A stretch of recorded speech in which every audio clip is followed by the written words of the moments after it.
Well, the Cleveland Browns fell in a disappointing fashion, 21-14 on Sunday against the Cincinnati Bengals. And now the question can be asked, has Deshaun Watson played his final game as a Cleveland Brown? Anthony Meglin here with you on another quick game show on Cleveland Browns on SI YouTube channel. And tonight we're asking the question, will Deshaun Watson ever suit up again for the Cleveland Browns? And for my money, I would say no. I would say that Sunday against the Cincinnati Bengals in Cleveland was his final game as a Cleveland Brown. And there's many reasons for this. First of all, from a football perspective, Deshaun Watson has been playing as one of the worst quarterbacks, not only in the NFL, but in the history of the NFL. And when your name is associated with, and from a football perspective, associated with the likes of Jamarcus Russell and Ryan Leaf and some of the guys down who have been legitimately some of the worst quarterbacks in NFL history, and you're playing at that rate, that's not a good thing. And your team is now 1-5 before yesterday, and haven't been playing well, especially coming into a season where expectations were so high.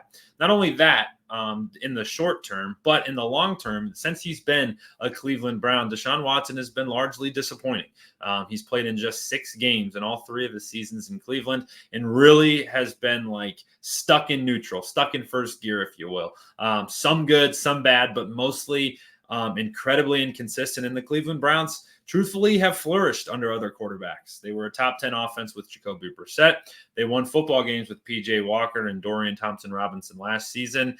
And in Joe Flacco, when Joe Flacco came in, they were one of the best offenses in football. Amari Cooper looked like young Amari Cooper. He looked like he was 23 years old again. And he had set the record for most receiving yards in a football game with Joe Flacco. And so that tells me the offense isn't broken. That tells me there's a problem at the quarterback position. And I'm not the only one saying it, right? Everyone's kind of been beating that drum for a long time. But Sunday, with Deshaun Watson going down with an injury, really kind of marks that. So from a football perspective, I think it would be incredibly challenging. Recovering from an Achilles injury, I've never had one myself, but he's staring at a 6 to 12 month recovery. He's going to be off his foot for 4 to 5 months without even walking, unless he calls up Aaron Rodgers' doctor, which certainly he could. But it's going to be a long road to recovery, and it's really hard to come back from, and it's really hard to get back when to a form that we've all been wanting him to get to. That old Deshaun Watson from Houston seems to be a thing of the past, and I don't think even when healthy he was ever going to reach that again, and certainly not after an Achilles injury. The second reason is there is a serious fracture between Deshaun Watson, between these players, and the fan base. Cleveland Browns fans have had to kind of go through their own form of hell for the past 3 seasons. They've had to kind of sacrifice a lot to cheer for this Browns team. Some people, and I'm sure some people in your circles, no longer watch the Browns or no longer cheer for the Browns because of obvious reasons, right? Deshaun Watson, and all alleged at this point,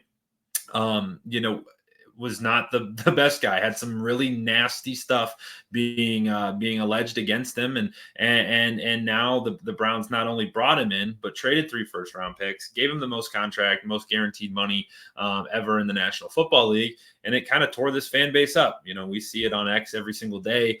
People fighting for Deshaun and saying he's got all the potential in the world, and others saying they don't even want to cheer for him. And now you kind of saw that manifest itself on Sunday afternoon when he did go down with that Achilles injury. And I wasn't there. So this is all of my, kind of feedback on it has come from videos and come from just kind of hearsay. But you see some stuff from the third deck. We've all been there. We've all been in the stadium. You're high up. You see your quarterback go down. Maybe you don't think initially that it is a season-ending and potentially career-ending injury that Achilles tend to be. But when you're watching on TV, you saw it right away. I mean, we saw it the second it happened. You knew that it was a torn Achilles. And, whether people did cheer or whether they did boo, maybe they did. And if they did, that's frankly, shame on you. You should never cheer or root for injury. I think that's Bush League, in my opinion. So if you did that, that's your prerogative. But I think for the most part, you could see that an entire fan base, is just totally over it. They're sick of this. They're told every single week from the head coach that Deshaun Watson gives them the best chance to win football games. And the product we saw on the field certainly isn't winning football. It's one of the furthest things from it. You watch a Sunday night football game, or you watch CJ Stroud play, or Jordan Love, or Aaron Rodgers even, or Patrick Mahomes, and you're like, these guys are playing a totally different sport than the Cleveland Browns, and what we're stuck watching is one of the worst products in all of football. It's kind of manifesting itself in that way. So from a fan perspective, I don't think he could ever come back to Cleveland and play again, especially, as he's going off the field crying, with his hands in his palms, and really a tough scene to see. But you hear the fans kind of cheering and booing, or whether it was that, courtesy clap when he's leaving the field, or whether it was just that raw emotion of, hey, we've been forced to cheer for this guy who's potentially not a great human being, and we're kind of all letting our emotions go at this point. It's really a tough way for this thing to end.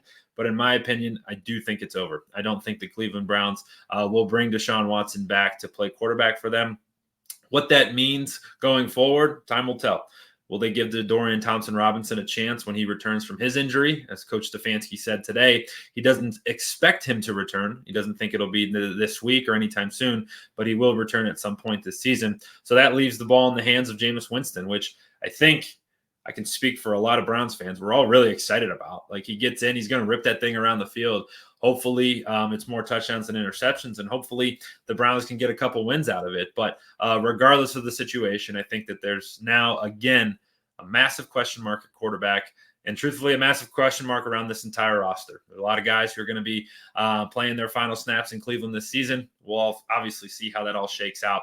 But as I like to say, the more things change, the more they stay exactly the same. The Cleveland Browns, again, are at the bottom of the league. They're in line for the number 1 overall draft pick. They don't have an answer at quarterback, and it's right where we're used to being, right at the basement of the entire NFL. So appreciate you hanging out with me tonight on this quick game show on Cleveland Browns on SI. We got you covered wall to wall throughout the week and on game day. So subscribe to our channel. We really appreciate your support in that way, and love bringing you content just like this. If you're more into written content, head over to our website, si.com/NFL/Browns, where we have you covered wall to wall with all things Browns as we navigate our way through this injury and through the Cleveland Browns' subsequent moves here as they make them over the next couple days. So thank you guys so much. Signing off, Anthony Meglin for Cleveland Browns on SI.